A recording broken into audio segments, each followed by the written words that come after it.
Okay, let's unpack this. Imagine a lifetime shaped by, well, a single profound desire. We're talking decades, full of twists you absolutely won't see coming. Right.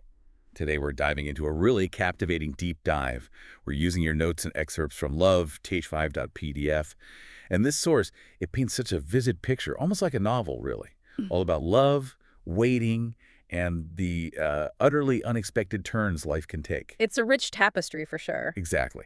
So our mission here is to pull out the most, surprising facts, the most profound insights, basically give you a shortcut to being well-informed about this extraordinary saga. It's quite a journey. Yeah. Get ready for a journey that's as much about incredible personal endurance as it is about, well, the unpredictable nature of fate. It's truly fascinating how this narrative sets its stage. Such a grand symbolic gesture of a new era, right? But then it immediately grounds us in the complex realities and paradoxes of the time it depicts. Yeah, how does it kick off? So the story opens right at the dawn of a new century, and it's marked by this historic first.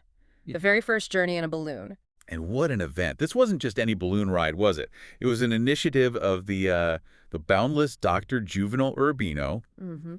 And apparently half the city gathered on Arsenal Beach just to witness it. Mm-hmm. We're talking about this enormous taffeta balloon colored like the flag itself, Wow. carrying the very first airmail to San Juan de la Ciénaga. Dr. Urbino and his wife, Fermina Daza, they were actually the first ones to board. Right. Followed by the pilot and, 6 guests? 6 distinguished guests, yeah. Yeah. And they'd actually done this before, flown at the World's Fair in Paris. So they had this adventurous spirit. That's a crucial detail, actually, because it sets up Dr. Urbino's remarkably telling response later. Oh, yeah. When a journalist asks him for his final words, should he perish in the flight? Right. What does he say? He says, "In my opinion, the 19th century is passing for everyone except us." Huh. That's Yeah. quite a statement. It really is. It's not just witty. It's almost prophetic, isn't it? About the life he and Fermina Daza will keep living, sort of steeped in older traditions, older expectations, even as the world just charges forward. Yeah, like they're caught between eras. Exactly. It encapsulates their unique, almost anachronistic existence. That's a perfect way to put it. And as they were up there, soaring through this incredible blue sky, flying really low over snow-covered mountains, the great swamp, the sights they saw, both stunningly beautiful and deeply unsettling. What kind of things?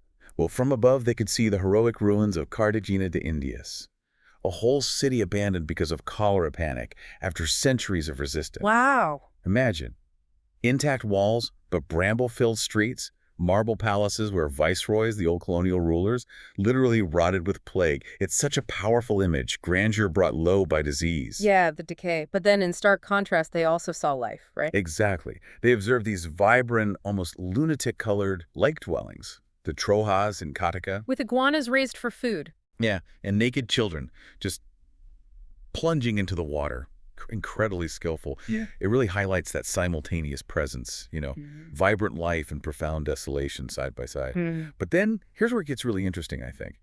They flew over these dark, vast banana plantations. Okay. And Dr. Urbino saw human bodies below. Just bodies. He was told, oh, it's cholera, ravaging the villages. But she didn't buy it. Not entirely. His observation was chilling. He said, well, it must be a very special form of cholera, because every single corpse has received the coup de grace to the back of the neck. Whoa, the coup de grace. Yeah, that final fatal blow, usually to end suffering. But here, applied to supposed plague victims, it immediately makes you think these weren't just death by disease. Executions. Right. It hints at something much darker, a political reality, a sinister undercurrent beneath everything. Indeed. It's a stark reminder, isn't it? Even in moments of, progress and wonder, the first airmail flight. These darker truths about society, about conflict, they persist, sometimes hidden in plain sight. Absolutely. And after all that, they land peacefully on a hot beach. Dr. Urbino delivers the historic airmail letter. Which then gets lost, mislaid, and never seen again. It feels so symbolic, doesn't it? A lost message from a new era. It really does. And Fermina Daza, amidst all of this excitement and darkness, she has this flashback, a childhood memory of passing through a place called Pueblo Viejo. Oh, okay. But her father insists it's impossible, says it happened 5 years before she was even born, yet she remembers it so clearly. Makes you wonder about memory, truth. The unreliability of it all. So 3 days later, after a stormy return trip, they get this hero's welcome back home. Right. And guess who's lost in the crowd? Just watching. Observing the traces of terror still on Fermina Daza's face. Let me guess. Florentino Ariza. Of course, already consumed by his singular obsession. Florentino. Always there. In the background, yet somehow ever present. And later that same day, he sees her again, right? Yeah, at a cycling exhibition, riding one of those old-timey velocipedes, the ones with the huge front wheel. Oh, And she's apparently showing no signs of fatigue, just captivating everyone with her skill. and for Florentino Ariza, his whole life was kind of marked by these, what did he call them? Imperceptible changes he saw in her. That's right. Every time he saw her, his love wasn't static. It was constantly re-engaging with her as she evolved. His obsession was just so profound. And this is where we get one of the most, well, surprising facts about how deep it ran. Oh, the mirror story. Exactly. There's this incredible detail. He once spots her reflection in a large mirror at an inn Don Sancho's in. She's unguarded, radiant. Yeah. He watches her reflection for over an hour from his corner. But here's the truly astonishing part. He then spends almost a year relentlessly trying to buy that mirror from the owner. Not for the frame, though, Yeah. which was supposedly exquisite, legendary even. No, not for the frame, for the place inside the mirror that her reflection had occupied. Wow. It just challenges our whole idea of profound love, doesn't it? Yeah. It's so abstract, so pure in a way, cherishing a reflection over, a physical price. It really reveals a man living more in illusion than reality, maybe. I think so. It really speaks to the singular, almost devotional nature of his love. A love that could be sustained just by an image. Meanwhile, he sees her often, right? Mm. On her husband's arm, moving in perfect harmony, like the text says, like Siamese cats. While she keeps him at arm's length. This impersonal regime of formalities, never a flicker of recognition from their younger days. Not a hint. Yet, with his, infinite capacity for illusion, he keeps wondering, maybe her pitiless indifference is just a cover, a subterfuge for hiding the torments of love. Always hoping. Always. His devotion even led him to, haunt her villa in this new luxury neighborhood, La Manga. A place described as not very good for unrequited love, right? Desolate streets, hidden houses. Exactly. He'd hire a carriage, hide way down in the seat, ask for these weird unexpected roosts just to catch a glimpse of what he called her pink marble Parthenon. Her house is a temple in his mind. Pretty much, like a temple to his idealized love. It's such a striking image of that secret longing. And then that awful moment when his horse slips in the mud right in front of her house. Oh, yeah. He was horrified, pleading, "Not here, please. Anywhere but here." Just desperate not to be seen like that. It really shows the lengths he went to, maintaining his self-image, his secret devotion. So this brings us to a really crucial turn. What was actually going on inside the Urbino household around this time? Because Florentino hears these rumors. Right, he hears she's gravely ill, consumption, gone into seclusion in Panama. Yeah, like an obligatory penance for the rich. And he struggles to confirm it because usually no mystery could be kept in his riverboat world, but... No one had any explanation for the disappearance of Fermina Daza. Exactly. And here's another surprising bit about his character, I think. When he finds out her father, Lorenzo Daza, died, he actually rejoices. Rejoices. Why? His reasoning was, sick women live forever. So if she had died, the news would eventually find him without him having to look for it. It's grim, isn't it? Almost darkly funny, his persistent hope. Wow. That's something else. But this is where the story really veers away from Florentino's whole perception of things. Yeah, what was the reality? Fermina Daza wasn't sick, wasn't in Panama. She was actually alive and well at her cousin Hildebranda Sanchez's ranch. Oh, so why did she disappear? She had left. By mutual agreement with her husband, they were caught in the only serious crisis they had suffered during so many years of stable matrimony. A serious crisis. And she left out of sheer fury, it says. Yep. Sailed secretly on a regular boat back to San Juan de la Ciénaga, her birthplace, driven by this growing homesickness. Meanwhile, her husband, Dr. Urbino, saw her departure as, like, God's punishment for his own actions. Okay, punishment for what? What caused this crisis? This is the amazing part. It really is. The catalyst. Fermina Daza's uncanny sense of smell. I love this detail. She had this lifelong habit, right, sniffing clothes to see if they needed washing. A trait her husband found inappropriate but unhealthy. But this frightening faculty, which apparently oriented her in all areas of life, it leads her to this disturbing discovery one Sunday. Yes. An indefinable human odor on her husband's clothes. An odor that told her he had been in bed with another man. Wow. Her everyday quirk becomes this instrument of revelation. Exactly. And she meticulously tries to figure out when, where this infidelity could have happened. She even goes into his private office, his secret sanctuary, which she usually considered off limits, not part of love. But she couldn't find proof. No concrete answers, driven by this agony that bewitched her. But she starts seeing changes in him. Evasive, irritable, like a caged lion. And the decisive clue for her was his sudden failure to take communion, signaling a state of mortal sin. Ah, so the ghost of Miss Barbara Lynch had indeed entered his house. That's the one. Dr. Juvenal Urbino had met her Hall, elegant molasses-skinned mulatta 4 months earlier at Misericordia Hospital. And the text gives his first impression, which is quite objectifying, isn't it? Her sex seemed more pronounced than that of other human beings. It does, and he even arranges to be there for her examination, secretly noting her details. And who was she? She was a doctor of theology, newly divorced, and she tells him, "I have no more love than my troupial." A troupial, like a songbird? A beautiful, maybe caged bird. Exactly, suggesting her love is precious, perhaps confined or singular, and their connection, instant, powerful, a mad passion. It actually fulfilled an old friend's prediction that he had laughed off years ago. Huh. So when he finally examines her... He's amazed. This marvelous creature was as beautiful inside as out, and he gives himself over to the delights of touch. Then she calls him out on it, right? She does. "I thought this not permitted by your ethics," she says, and his famous reply, "Our code of ethics supposes that we doctors are made of wood." Wow. But she wasn't fooled. Not at all. She tells him straight, "Black I am, but not a fool." It's a fantastic insight into their dynamic, his professional pretense versus her sharp perception. It sounds like this affair was really intense, but for Dr. Urbino, it quickly turned sour. Yeah, it became a hellish circle. Just maintaining it was a logistical nightmare. Her unpredictable father, the school kids watching across the street. In his own carriage, right. Highly recognizable, always waiting at her door. Exactly. He tried to hide it, even prescribed counterfeit medicines to keep patient secrecy. But the risks were huge. So the pressure got to him. Totally. His meetings became hurried and problematic, his lovemaking panic-stricken. He was apparently more concerned with leaving as soon as possible than with achieving pleasure. That sounds miserable. It highlights how a transgression, even one driven by passion, can just become this source of deep anxiety and self-reproach. He got consumed by it, started feeling all the real or imaginary symptoms of his older patients. Oh, like psychosomatic stuff. Liver, kidneys. Heart losing its beat, yeah. He realized, even at 58, all he needed in life was someone who understood him. The irony. Right. And who does he turn to for that understanding? Firmina Daza, the wife he betrayed. Precisely. And he actually confessed. How did that happen? It was after her quiet, piercing question. "You know better than I." Just that. Oof. So he confessed everything, feeling, it says, as if he were lifting the weight of the world from his shoulders. He was convinced she already knew. And for him, it was a relief.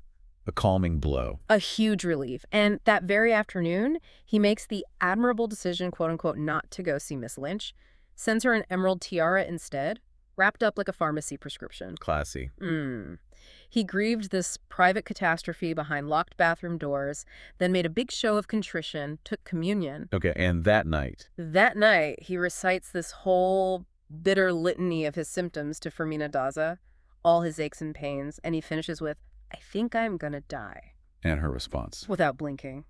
"That would be best. Then we could both have some peace." Oh, brutal. That certainty that she wished him dead, it alarmed him, even though he then heard her silent sobbing, realizing she was hiding fear behind her anger. Did she ask who the mistress was? She demanded to know.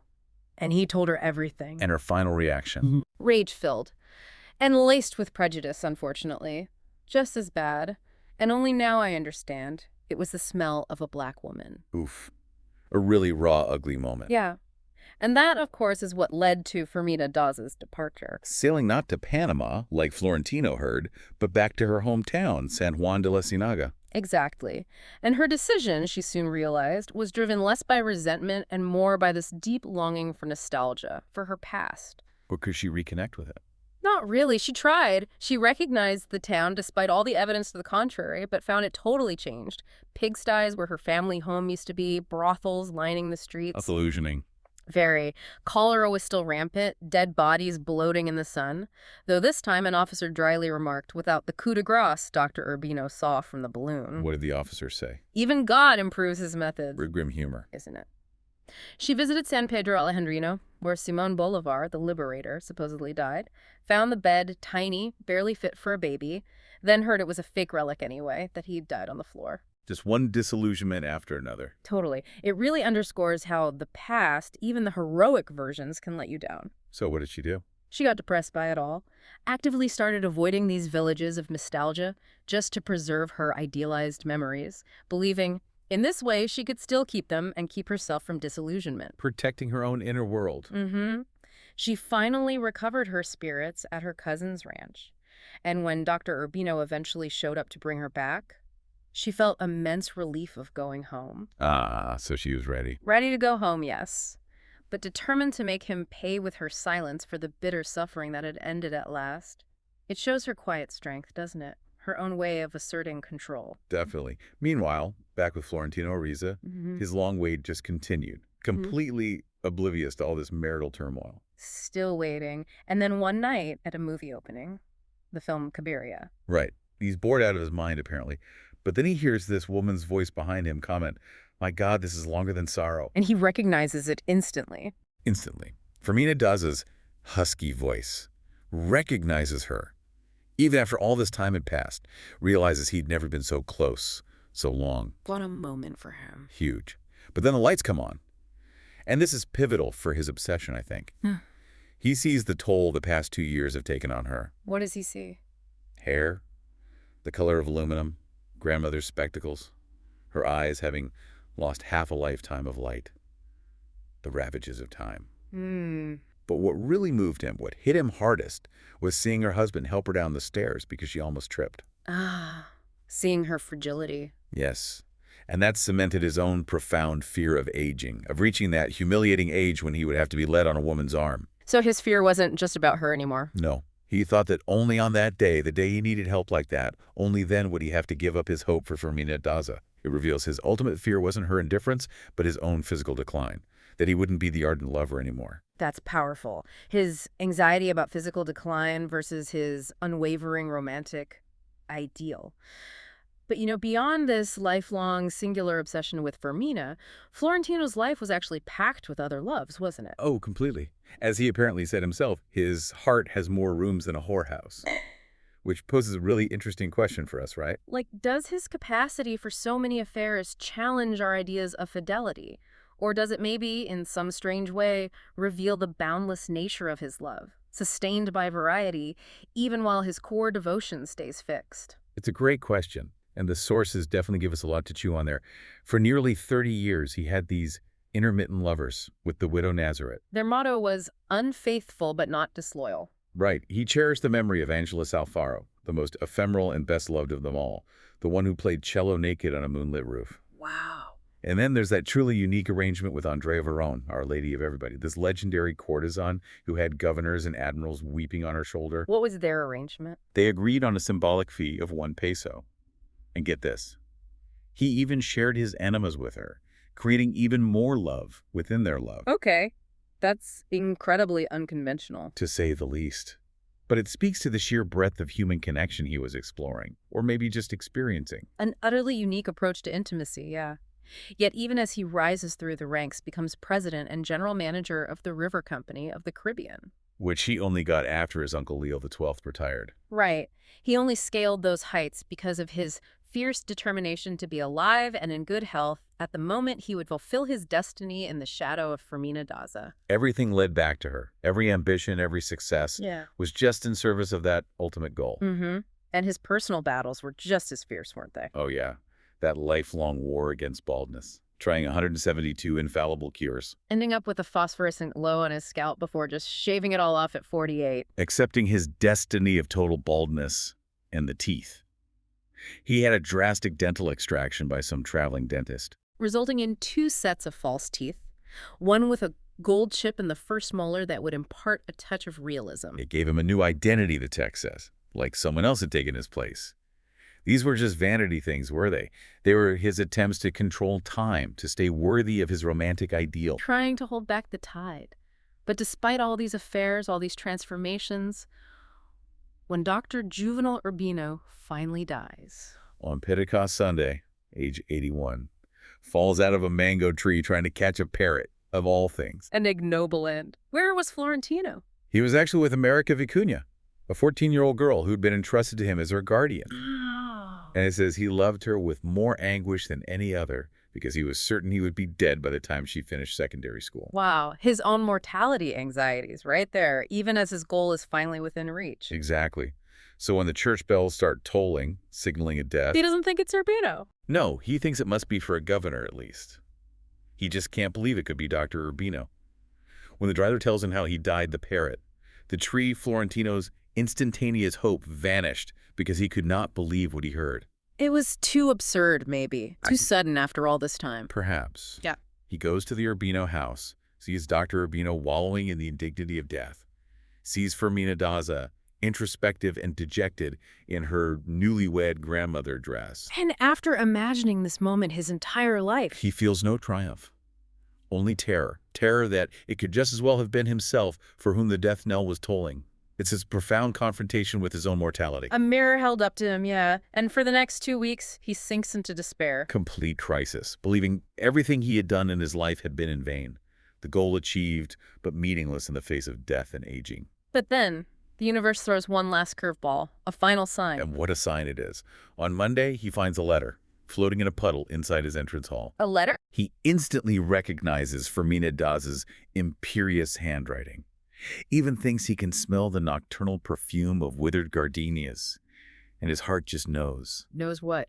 It was the letter he'd been waiting for, without a moment's respite, for over half a century. Wow. After everything. So what does all this mean for you, the listener, navigating, a world full of information, endless possibilities? What's the takeaway? Well, we've really delved into this life-spanning saga, haven't we? Unrequited love, secret betrayals, this astonishing perseverance, and just the surprising ways life unfolds. We've seen how one man's entire existence was shaped really by a single decades-long wait, even while life threw him into all these other entanglements that seemed to, well, contradict that core obsession. And we've witnessed the quiet strength of a woman whose senses, her sense of smell of all things, were so acute they could unravel the whole fabric of her carefully constructed life, forcing this reckoning with uncomfortable truths.